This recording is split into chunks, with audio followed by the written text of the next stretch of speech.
하나만 봉독해 올리겠습니다. 안식 후 첫날 새벽에 이 여자들이 그 준비한 향품을 가지고 무덤에 가서 돌이 무덤에서 굴려 옮겨진 것을 보고 들어가니 주 예수의 시체가 보이지 아니하더라.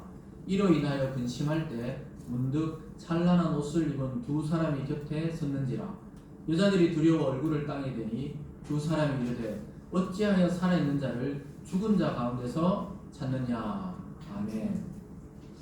오늘 본문을 중심으로 우리는 왜 일요일 아침에 이곳에 모였는가 라는 제목으로 우리 선교사님 말씀 증거할 텐데, 잠시 선교사님을 짧게 소개하자면요, 원래는 서부 아프리카의 우리 세네갈이라는 그 지역에서 선교 활동을 하시던 선교사님입니다. 여러분, 세네갈 하면 우리 주로 갈치 살 때 보면 원산지 세네갈, 그 세네갈입니다.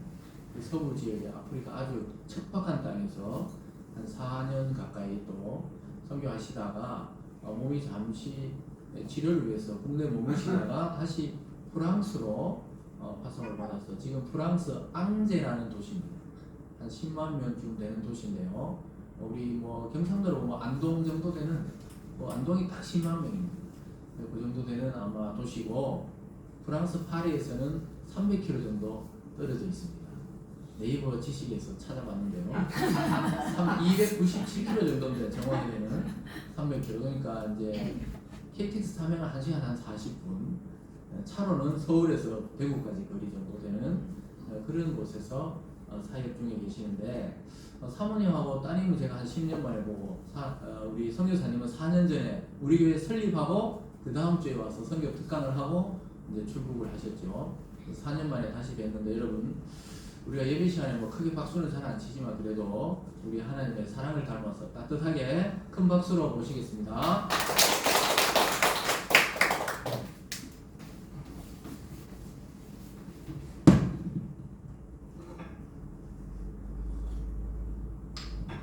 네, 반갑습니다. 방금 전에 소개받은 김재태 선교사라고 합니다. 네, 저희들은 프랑스 간 이제 10년, 딱 만 10년 됐네요. 저희 아들, 딸이 만 10년 만에 한국을 이번에 방문을 해서 지금의 아주 재밌는 시간을 보내고 있습니다. 여러분들 프랑스 그러면 어떤 이미지가 떠오르십니까? 보통 프랑스를 한국 사람들 이제 에펠탑이 가장 먼저 떠오르고, 그다음 베르사유 궁전, 뭐 루브르 박물관 이렇게 아마 떠오를 겁니다. 그런데 제가 프랑스 10년을 딱 만 10년을 살아보니까 전 세계에서 한국과 정반대되는 나라가 있다라면 아마 프랑스일 것 같습니다. 진짜 한국과 프랑스는 사상, 가치관, 시스템 모든 게 거의 정반대입니다. 다 달라도 너무 다릅니다. 그래서 가끔은 신기하기도 하고 가끔은 뭐 좋을 때도 있고 어떨 때는 조금 낯설 때도 있는데, 자, 뭐 비관 예를 든다면 뭐 이런 거죠. 뭐 코로나 때 한국은 백신이 없어서 난리 치면서 막 했지 않습니까? 프랑스는 백신을 버렸어요. 그러니까 사람들이 안 맞으니까 막 그 여기 한국에서 막 없어가지고 막 난리 칠 때 프랑스는 막 진짜 병원에서 그냥 백신 갖다가 쓰레기통에 버리고 막 그랬었어요. 이해 못하죠, 한국 사람들은. 도대체 이해가 안 되죠. 근데 살다 보면 왜 그들이 그렇게 하는지 또 이해가 됩니다. 그리고 뭐 이렇게 이번에 이제 제가 와가지고 거의 이제 만 4년, 5년차 때 지금 한국을 잠깐 방문을 했는데, 이번에 운전하는데 너무 힘든 거예요. 왜냐하면 카메라가 너무 많아가지고 이게 운전하는데 무슨 그 공산국가 어디 그 있잖아요. 이게 내가 북한 안 가봐서 모르겠지만 너무 힘든 거예요. 카메라가 너무 많고 너무 통제가 너무 심하니까 너무 답답하고 막 숨이 팍 하고 막히는 거예요. 하여튼 어쨌든 이게 하여튼 프랑스랑 한국이라는 나라를 오고 가고 이렇게 많이는 오고 가지 않았지만 오고 가면서 항상 느끼는 게 정말 한국과 프랑스는 이제 너무 다르다. 근데 그 다른 이유를 뭐 설명한다라면 역사적으로 많은 배경들이 있기 때문에 뭐 설명할 수 있겠지만 오늘은 그런 시간 아니니까 차지하더라고. 오늘 제가 이렇게 왜 이렇게 다를까라는 생각을 하면서 뭐 나름 우리나라도 그럴 만한 이유가 있고 프랑스도 그런 이유가 있다고 생각하는데, 자, 그런데 불구하고 프랑스, 한국이 똑같은 게 있습니다. 정말 똑같은 게 있어요. 그게 뭐냐면 바로 교육이라든가 모든 문화라든가 모든 시스템에서 기독교를 없애고 기독교를 억제시키고 기독교를 갖다가 국가 안에서 없애려고 하는 건 똑같습니다. 여러분들이 이제 우리나라가 사실은 뭐 그 자유민주주의 국가이기 때문에 뭐 국가가 교회를 갖다 뭐 통제하고 기독교를 박해하냐라고 느끼시면 안 될 겁니다. 그런데 프랑스나 한국이나 대놓고는 사실 기독교를 박해하거나 기독교를 없앤다고 느끼지는 쉽지 않습니다. 그러나 시스템이라든가 특히 교육으로 들어가면 얼마나 철저하게 프랑스나 한국이나 기독교를 없애기 위해서 얼마나 그 철저하게 준비하고 이게 시스템으로 만들어가는 것은 다 알 수 있거든요. 그래서 고린도전서 1장 22절에 보면 사도 바울이 이렇게 고백했거든요. 유대 사람은 기적을 요구하고 그리스 사람은 지혜를 찾으나 우리는 십자가에 달리신 그리스도를 전합니다. 그리스도가 십자가에 달리셨다는 것은 유대 사람에게는 꺼리낌이요 이방 사람에게는 어리석은 일입니다. 그러나 부르심을 받은 사람에게는 유대 사람에게나 그리스 사람에게나 이 그리스도는 하나님의 능력이요 하나님의 지혜입니다. 사실 사도 바울이 이 설교를 할 당시가 바로 로마 제국이 전 세계 최고의 학문과 과학과 경제, 정치 모든 것들을 세팅을 하면서 기독교를 최대한 억제하고 가급적인 기독교를 갖다가 이 제국 안에서 없애려고 했던 그런 노력 가운데에서 바울이 선교하면서 부르짖었던 이야기거든요. 그 로마 제국 시대 때는 로마 제국이 기독교를 없애기 위해서 대놓고 군인들에게 칼을 통해서 기독교인들 잡아 죽였죠. 그러나 그것만으로 했던 것이 아니라 로마 제국 많은 정치적인 시스템이라든가 문화를 통해서 기독교가 전파되지 못하도 굉장히 기독교를 조롱했거든요. 그 중에 대표적인 하나가 뭐냐면 바로 예수님을 전하고 예수님의 부활을 이야기할 때 그들은 철저하게 조롱을 하면서 기독교를 갖다가 아주 배움이 없고 무식하고 아주 뭐랄까요, 로마 제국의 교양 있는 우리하고는 어떻게 같이 섞일 수 없는 아주 미개한 집단으로 몰아갔던 것이 바로 초대교회 때 상황이었고, 그 상황 가운데서 바울이 비록 그 고귀하고 고상하고 멋있어 보이는 로마 제국 사람들은 예수 그리스도를 믿는 우리를 갖다가 미개이라고 조롱하지만 바울은 뭐라 합니까? 우리는 이 그리스도가 하나님의 능력이라는 것을 우리가 믿고 이것만 진정한 지혜라는 것을 우리가 알기 때문에 우리는 부끄러워하지 않습니다 라고 바울이 끊임없이 설교를 했었거든요. 오늘은 제가 한국, 프랑스뿐만 아니라 전 세계가 기독교를 어떻게든 없애고 기독교를 어떻게든 억제하려는 이 시대 가운데에서 왜 그렇게 그들은 철저하게 기독교를 누리려고 하는지 그에 대해서 함께 이야기를 좀 나눠보려고 하거든요. 자, 여러분, 복음 그러면 가장 먼저 떠오르는 단어가 뭡니까? 대부분 복음 그러면 이 하나님의 사랑, 뭐 십자가, 뭐 이런 단어들이 가장 먼저 떠오를 겁니다. 그런데 바울에게 있어서 복음 그러면 바울은 가장 강력하게 주장했던 단어가 뭐냐? 바로 능력이라는 단어입니다. 자, 진리가 왜 힘이 있습니까? 자, 보세요. 세상에 많은 종교와 많은 사상과 많은 철학이 있습니다. 그런데 어떤 사상과 어떤 종교는 힘을 갖고 어떤 것은 힘을 갖지 못하고 어떤 철학들은 반짝 막 뭔가 세상을 바꿀 것처럼 보이지만 한 20, 30년 지나면 싹 사라지는 사상이라든가 종교라든가 철학들이 굉장히 많습니다. 불과 제가 대학교 때만 하더라도 과정 철학이라는 것이 전 세계를 휩쓸었죠. 그래서 진화론을 기반으로 하는 과정 철학을 통해서 세상 모든 것이 바뀔 거라는 그런 아주 흥분된 그런 사상들이 막 극치를 달렸습니다. 그런데 불과 20년 만에 과정 철학은 거의 전 세계에서 이제는 씨가 말랐죠. 왜 그럴까요? 그때 그 이론이라든가 그 말이 그때는 와 정말 이걸 따르면 세상이 바뀔 것처럼 막 했지만 실질적으로 세상에 적용해 봤더니 아무런 능력이 없고 아무런 힘이 없다 보니까 사라지는 겁니다. 그렇다면 기독교는 2000년 동안 수많은 제국과 수많은 정치인들과 사파들이 기독교를 이렇게 없애려고 그렇게 무단히 노력했는데 왜 기독교가 사라지지 않았을까요? 이유는 바로 능력이 있기 때문이거든요. 그 말은 뭐냐면 이게 멋있는 사상과 철학과 이론이 아니라 실제적으로 성경이 말하고 있는 내용들이 실제 우리 삶 가운데 그대로 이루어지고 있고 이것들이 그대로 실현되기 때문에 이것들이 우리 삶 가운데 직접 그대로 이루어지기 때문에 이게 사라지지 않는 거거든요. 그렇게 바울은 복음은 이론이 아니라 사상이 아니라 능력이었습니다.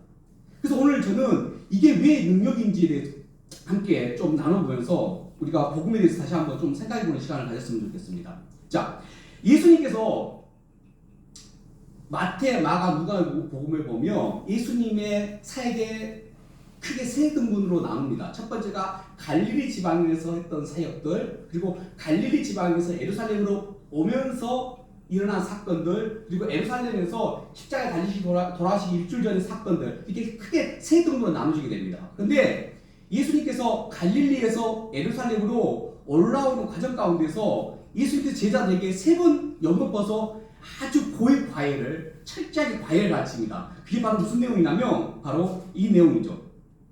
누가복음 19장 제가 31절 읽어드릴게요. 예수께서 12제자를 곁에 불러놓으시고 그들에게 말씀하셨다. 보아라, 우리는 예루살렘으로 올라가고 있다. 인자를 두고 예언자들이 기록한 모든 일이 이루어질 것이다. 인자가 이방 사람들에게 넘어가고 조롱을 받고 모욕을 당하고 침을 뱉음을 당할 것이다. 그들은 채찍질한 뒤에 그를 죽일 것이다. 그러나 그는 사흘째 된 날에 살아날 것이다. 그런데 제자들은 이 말씀을 조금도 깨닫지 못하였다. 이 말씀은 그들에게 그 뜻이 감춰져 있어서 그들은 말씀하신 것을 알지 못하였다.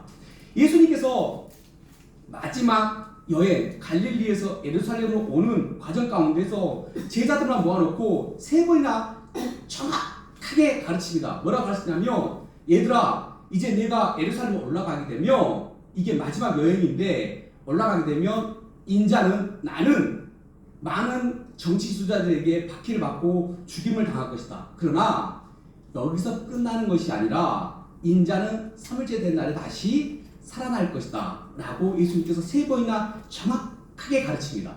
그런데 제자들이 뭐라고 합니까? 그 뜻이 무엇인지 깨닫지 못하였더라 라고 기록되어 있습니다. 왜 그랬을까요? 제자들의 IQ가 떨어져서? 제자들이 배움이 없어서? 아니죠.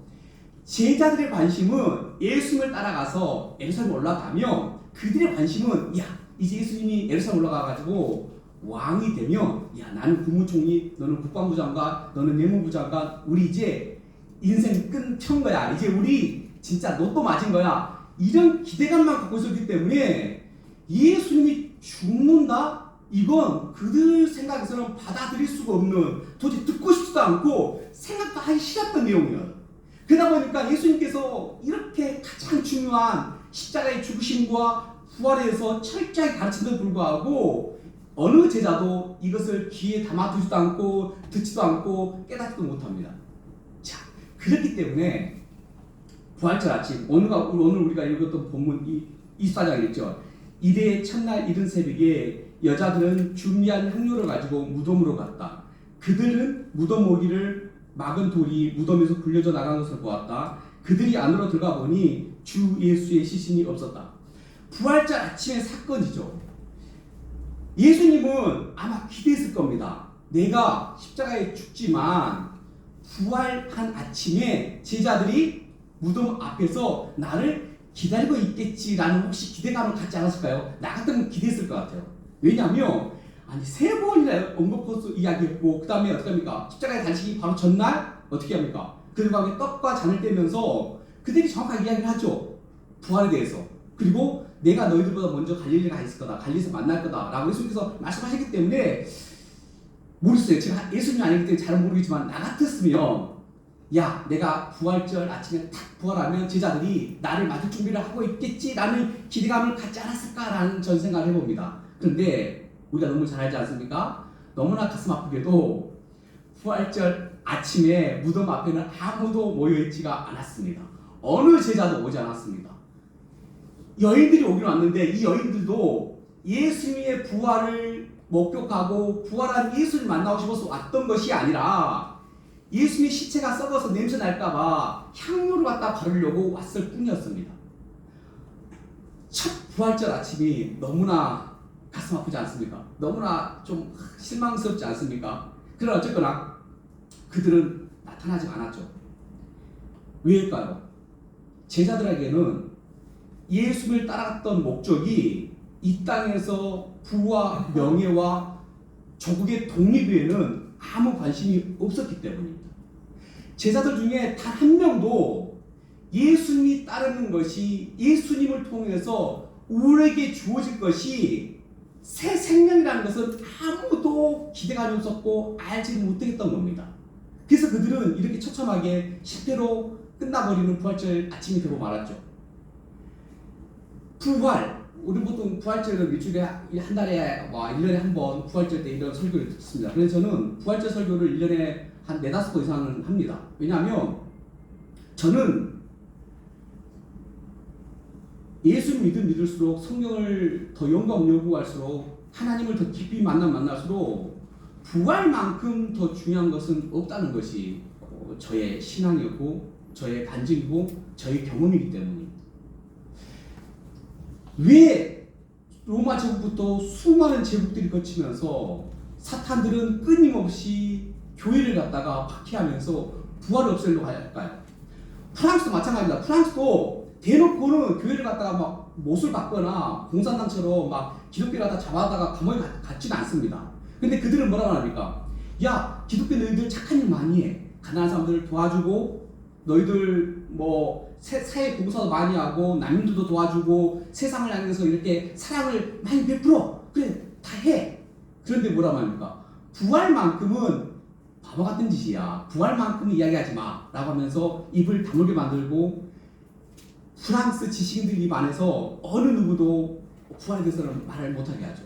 그래서 프랑스도 크게 교단이 자유주의 교단과 이 복음주의 교단으로 나눠집니다. 그런데 가면 갈수록 자유주의 교단은 막대하게 커지고 있고, 막대하게 커지진 않고 점점 커지고 있고, 우리 보수적인 복음주의 교회는 점점 작아지고 있습니다. 그런데 이 자유주의 교회는 점점 커지는 이유가 뭐냐면 이들은 착한 일 많이 합니다. 봉사도 많이 하고 세상에 사람들 보기에 너희들 교양이 있고 너희들 참 사랑이 있어 라는 일들은 많이 합니다. 멋있게 예수를 믿습니다. 그런데 부활을 할 때 믿지 않습니다. 그리고 그들은 동성애를 인정하고 그다음에 성경이 말하고 있는 그런 가치관들을 따르지 않습니다. 단지 교양 있고 착하고 멋진 기독교인으로서 살아갑니다. 그거에 대해서 프랑스 정부도 교육도 박수를 치면서 굉장히 높이 평가해 줍니다. 그러나 예수 그리스도의 십자가와 부활을 이야기하는 기독교를 향해서는 조롱합니다. 대놓고 때리지는 않지만 무시합니다. 그리고 입 밖에 내지 못하도록 끊임없이 무언의 압력들이 계속 들어오고 있습니다. 한국도 지금 제가 한국에서 안 산지 오래돼서 잘 모르겠지만 제가 알기로는 경상도 빼놓고는 거의 지금 학생 인권 조례가 대부분 통과돼서 특히 저는 이제 광주 출신이거든요. 광주는 옛날 90년대 초반부터 장난 아니었습니다. 거기는 워낙 정교조가 워낙 강했기 때문에 하여튼 저도 그런 영향을 받고 자랐던 1세대 사람인데 제가 고등학교 2학년 때 정교조 처음으로 생겼거든요. 근데 어쨌거나 오늘은 그런 이야기 할 시간은 아니지만 왜 그토록 부활을 없애려고 할까요? 여러분들은 왜 이 주일날 아침에 갈 데도 많고 좋은 것도 많고 편한 데도 좋은데 굳이 이 자리에 모여 있습니까? 저는 그러거든요. 우리가 단지 여기서 모이는 것이 우리가 착한 사람, 좋은 사람, 세상 사람들한테 칭찬 듣는 사람이 되고 싶어서 이 자리에 모였다면 그것이 우리의 진짜 목적이란다면 우리는 굉장히 불쌍한 사람이 되고 말 겁니다. 진짜 우리가 이 자리에 모인 이유는 저는 단 한 가지라 생각합니다. 바로 그게 뭐냐면 이 땅에서 우리가 죽고 인생이 끝나는 것이 아니라 다시 부활이 있기 때문에 이 땅의 인생은 70년, 80년 끝나지만 이것을 끝나는 것이 아니라 예수님이 다시 오실 때 우리에게는 영원한 새 생명이 있다는 이것 때문에 우리는 이 자리에 모였다고 저는 생각합니다. 이것이 목적이 아니라면 굳이 기독교를 선택할 이유는 없다고 생각합니다. 불교도 있고요, 이슬람도 있고 다른 종교도 착한 일 많이 합니다. 거기도 선을 가르치고 교양 있고 나름대로 멋진 내용도 많고 굉장한 내용도 많습니다. 이슬람도요 다 테러주의자가 있는 건 아닙니다. 나름 거기서도 굉장히 가난한 사람도 없고 착한 일 하려고 사람도 굉장히 많습니다. 그러나 이슬람과 불교와 기독교가 차이가 뭘까요? 저는 가장 큰 차이가 바로 저는 부활이 있다고 생각합니다. 딱 한 달 전에 저희 장인어른이 돌아가셨거든요. 그런데 장인어른 돌아가실 때 사실 저희들 가족은 한국에 올 수 없었기 때문에 인터넷으로 사실은 이제 장 예배를 드리고 장인어른을 보내드렸거든요. 그런데 제가 그 생각이 들었어요. 장례일이지만 우리가 믿는 자와 믿지 않는 자가 이 장례식 가운데서 우리가 임하는 가장 큰 차이점이 뭘까? 그건 바로 세상 사람들은 여기서 헤어진다면 이것이 끝이다 생각한다면 통곡하고 울고 정말 슬퍼함으로써 끝날 수도 있겠죠. 그러나 저는 최소한 기독교인이라면 우리가 예수 그리스도의 재림과 부활을 믿는다면 장례식은 단순히 슬픔으로 끝나는 것이 아니라 우리에게는 새로운 소망의 전 시작이라 생각하거든요. 그래서 사도 바울이 이렇게 고백하죠. 우리가 보통 로마서에 보면 이 말씀을 잘 집중하지 않거든요. 근데 바울은 로마서 6장에 아주 정확하게 이렇게 이야기합니다. 4장 17절 이것은 성경에 기록된 대로 내가 너를 많은 민족의 조상으로 세웠다는 것 같습니다. 이 약속은 그가 믿은 하나님, 다시 말하면 죽은 사람들을 살리시며 없는 것들을 불러내어 있는 것이 되게 하시는 하나님께서 보장하시는 것입니다 라고 하면서 바울이 복음이 왜 우리를 의롭게 하는지에 대한 이야기를 풀어서 쭉 설명한 내용입니다. 바울에게 있어서 복음은 능력이었습니다. 왜 그것이 능력이냐면 이 땅에서 우리가 육신을 입고 죽으면 세상 사람들 끝이다 생각하지만 바울이 만난 예수님, 바울이 만난 하나님은 그것이 아니라 바울이 만난 하나님은 어떤 하나님이냐면 예수님이 십자가에 죽으셨지만 죽음으로 끝나는 것이 아니라 그분을 3일 만에 다시 살리셨고 아브라함의 몸이 이미 죽어서 자식을 낳을 수 없었는데 불구하고 100세 된 이미 몸이 죽어버린 아브라함의 100세 된 그 몸에서 이삭이라는 새 생명을 만들어내신 그 하나님, 이 능력 때문에 바울은 바로 복음이 능력이라고 그가 주장했던 것이거든요. 여러분 분명히 복음은 사랑, 십자가 맞습니다. 그러나 우리는 거기서 끝난다면 세상 다른 종교와 차별이었고 우리는 굳이 이 주일날 이 아침에 하나님을 만나고 하나님께 나아갈 이유는 저는 그렇게 크지 않다고 생각합니다. 바울이 만난 그 하나님, 저는 그 하나님을 이 시대에 우리가 지금 만나야 한다고 생각합니다. 앞으로 더 거세질 겁니다. 제가 프랑스를 보면서 느낀 것은 프랑스가 68년도 혁명이 일어났을 때 그 가치관이 정교조를 통해서 90년대 중반에 한국에 들어왔거든요. 그리고 이제는 그 작업이 아주 구체적으로 아주 체계적으로 이미 자리를 잡아가기 때문에 아마 10년 후가 지나면 대한민국에서 주일학교가 있는 교회가 거의 없을 겁니다. 그리고 청년부도 거의 사라질 때 될 확률이 높고요. 그 다음에 아마 대부분 한국 교회에 아마 50대 이상의 성도들만 남아있는 교회들이 대부분이 될 수도 있습니다. 지금 그렇게 흘러가고 있고요. 그들이 그렇게 만드는 가장 강력한 무기가 뭔지 아십니까? 사탄이 쓰는 가장 강력한 무기가 뭔지 아십니까? 바로 너희들 애들이여 착한 일 많이 해. 다 좋아. 그러나 부활만큼은 바보 같은 짓이야. 그거 믿지 마. 그거 안 믿어도 예수님 잘 믿을 수 있고 좋은 기독교인 될 수 있고 너희들이 좋은 삶을 살 수 있어. 기독교 사는데 아무 문제 없어 라고 계속 이야기를 합니다. 그런데 아까 말했지 않습니까? 진리가 왜 힘을 갖고 있냐면 진리는 그것이 그대로 이루어지기 때문에 힘을 갖고 있는 겁니다. 그러기에 가장 힘이 있는 이 부활을 제거를 하며 아무리 10만 명, 100만 명 된 교회가 차고 넘치고 한국 안에 수많은 기독교가 있더라도 교회는 힘이 없고 교회는 사라질 것을 알기 때문에 사탄은 끊임없이 2000년 동안 부활만큼은 제거하려고 무단히 노력해왔던 겁니다. 지금 우리 시대가, 지금 우리 자녀들이 바로 이 문제 앞에 봉착해 있는 거고 어쩌면 우리 기성세대도 어쩌면 우리가 젊었을 때 만났던 그 하나님을 믿고 있지만 어쩌면 부활은 점점 우리에게서 사라지고 있는지도 모르겠습니다. 여러분 정말로 제가 긴 설교를 할 수 없고 제가 여기서 오늘 설교가 나면 이제 다시 여러분과 설교할 기회가 얼마 있을지는 잘 모르겠지만 전 사실 누구에게 처음이자 마지막 설교를 하고 끝난다 한다면 저는 반드시 이 설교를 할 겁니다. 오늘 바울이 했던 이야기. 복음은 능력입니다. 왜 복음이 능력이신 줄 아십니까? 하나님은 100세 된 죽은 아브라함 몸에서 생명을 만들어냈던 그 하나님께서 십자가에서 죽으신 예수님을 갖다가 3일 만에 다시 살려내셨고 그분이 하늘에 올라가셨을 뿐만 아니라 그분이 다시 내려오실 때 우리의 죽은 몸도 하나님이 새 생명으로 다시 살려내실 겁니다. 바로 우리가 믿는 하나님은 이 하나님이고 이 하나님을 우리는 사랑하고 이 하나님이 바로 우리 인생을 책임지고 계십니다. 복음은 사상도 이론도 철학도 아닙니다. 실제입니다. 실제 일어나는 사건이라는 것을 절대 잊어서는 안 됩니다.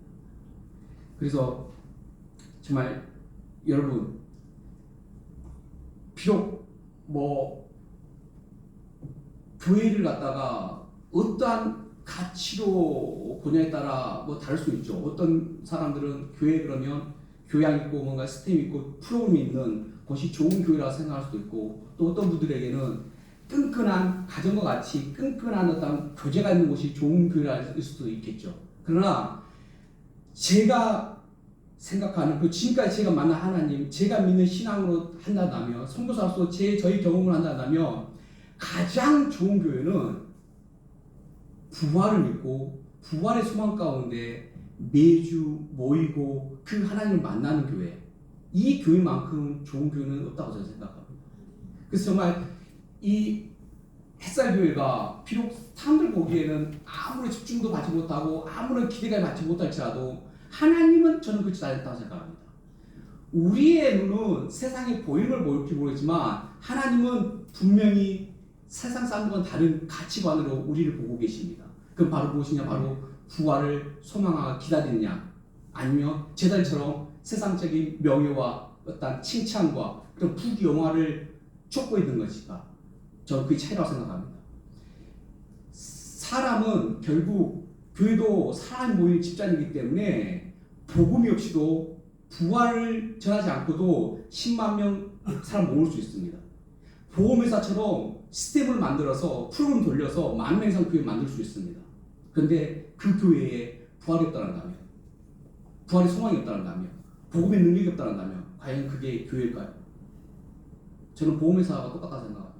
보험회사와 교회가 뭐가 차이가 있겠습니까? 차이는 저는 복음의 능력이라고 생각합니다. 그러기에 정말 여러분 다음 주도 여러분 또 모이실 겁니다. 근데 다음 주에 모이실 때는 좀 더 저는 바람이 있다면 우리가 오늘 이 모이는 이 자리 가운데 이미 부활하신 그 예수님 만날 뿐만 아니라 부활한 예수님 만났기 때문에 나도 이 땅에서 언젠가는 사라지겠지만 그걸로 사라지는 것이 아니라 다시 그 주님과 함께 부활해서 다시 나에게 영원한 새 생명이 주어질 거라는 그 소망 때문에, 그 기대감 때문에 다시 이 자리에 모이는 여러분이 되기를, 그리고 그런 햇살교회가 되기를 예수 그리스도의 이름으로 축원드립니다. 기도하시겠습니다. 하나님, 그렇습니다. 바울이 만난 그 하나님, 바울이 만났던 예수님은 무덤에 죽었던 시체의 예수님이 아니라 하나님이 다시 살리셔서 새 생명으로 부활하신 예수님이셨습니다. 그에게 바울은 이렇게 선포합니다. 복음은 능력이라고. 죽은 생명을 다시 살리시고 우리에게 새로운 소망을 주시는 바로 그것이 복음이라고 바울은 선포하고 있습니다. 하나님, 바울이 만났던 그 하나님, 바울이 믿었던 그 복음이 우리의 복음이 되게 도와주시고 바울이 만났던 그 하나님이 바로 나의 하나님이 되게 하여 주시옵소서. 그래서 이 햇살교회가 매주마다 모일 때마다 부활의 소망 때문에 기쁨과 감사함과 축제와 새로운 소망으로 하나 되어질 뿐만 아니라 정말 세상이 줄 수 없는 참된 평안과 안식으로 성장해가는, 부흥해가는 교회가 되게 하여 주시옵소서. 다시 한 주 동안 또 우리가 흩어질 것입니다. 그러나 다음 주에 다시 이 자리에 다시 우리가 모일 때 그 능력의 하나님, 우리에게 부활을 주실 그 하나님을 기대하면서 다시 한번 우리가 이 자리에 모일 수 있도록 하나님 우리 인도하여 주시옵소서. 감사합니다. 예수 그리스도의 이름으로 기도합니다. 아멘.